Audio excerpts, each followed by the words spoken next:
we were all Zao fans, first and foremost. You know, we were there when the first record came out at Cornerstone, you know, and they opened the first box, you know, at Cornerstone, and we took copies out of that, and you know, we were Zao fans first and foremost, you know, the whole way through, you know, that record, and then when the Splinter Shards came out and they got the Tooth and Nail deal, you know, we were all fans, happy for them. Like, it was, you know, it was one of those things, and we were kind of stoked to be included, you know, in that scene at the time. So when everyone quit, I believe prior to that they had possibly asked Brett Detter to be their second guitar player, and this is when, you know, ourselves and Scenes in the Field and Pensive has been playing a lot with Zao, so by then we were all, you know, at least acquaintances by any means.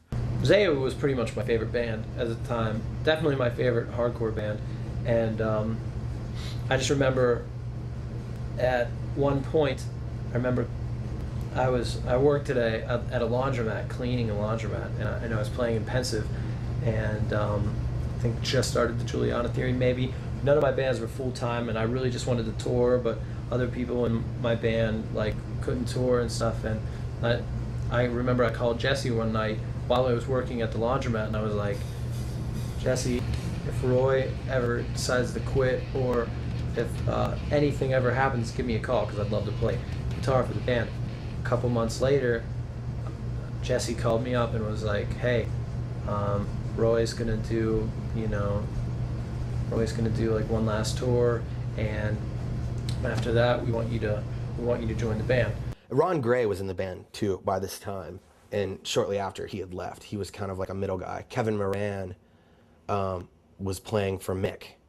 It was still the remains of the lineup before me, which was basically, I remember Mick played his last show, and it was in Pittsburgh. I was at that show. They played with Earth Crisis and VOD, and I remember that was Mick's last show, and they got Kevin to replace him, and then they got Ron. He was playing second guitar to make up for all Roy's overdubs and everything else, and when Jesse asked me to join the band, Sean was still going to be in the band. It wasn't expected, at least to my knowledge, if I'm remembering correctly. Sean was supposed to still be in the band, and it was just basically, I was going to replace Roy. It was still going to be Kevin, and it was still going to be Ron, and it was still going to be Jesse, and then it was going to be me. I knew as soon as Brett was on board, I mean, he had the same dream that I did. There was nothing to stop Brett. I mean, obviously the Juliana Theory has had their times of success, you know, and they're still freaking doing it, you know. You know, before Scott came in and stuff, you know, Brett was very, like, just so proactive. Like, he had the dream, you know, like, and I admired that about him. And he was like, let's do this, you know, down to the gear, like, you know, caring about his equipment. I started driving up to Greensburg every week, 220 miles every week for, you know, as many years as I did that. And we were practicing at Brett's house. When Jesse came to Greensburg for the first time to practice, because he didn't really have a place to practice in West Virginia, so he came, and Kevin came with him, and we practiced in my parents' basement. Basically, Ron didn't show up, and it was just me, Kevin, and Jesse, and we didn't have a singer, so we tried out this one guy, Brad, who flew up. He came from Denver, Colorado. He had moved with his now ex-wife out to Canton, and he was going to Colorado, and he came, and he was awesome. It was so awesome, but he was awesome like Sean, and like awesome like, wow, cool voice. I mean, I remember being so tripped out. I'm like playing the songs, and me and Brett are like kind of looking at each other, and the dude was like getting in my face and stuff, and I was just like, whoa, like a little weird, like a little too, like, I think me and Brett kind of, and Kevin definitely kind of, you know, I knew kind of being the leader guy or whatever at the time, like, this kind of get away from this real evangelical like thing, and if it's starting new, it's the season in a band. Let's take the opportunity and let's go with it. Basically, Dan was one of my best friends, and I remember Dan used to do backing vocals for his band Seasons in the Field, and nobody might tell you this, and he might not tell you this, but Dan's screaming wasn't very good back then, and when he was doing backing vocals, he didn't sound very good, and nothing like the influential, huge like voice that he has today and has had since, you know, early on in the band. But he hadn't found his voice yet, that's all. He just hadn't found it. And I remember being like talking to Dan one day when we were working on Seasons in the Field Pensive Split CD, and we were at the studio in Latrobe, and I remember telling Dan, like, I really want to try to get you to sing for Zao. And he's like, really? And I was like, yeah. I was like, I think you'd be awesome for the band. And I was like, I want to talk to Jesse about it.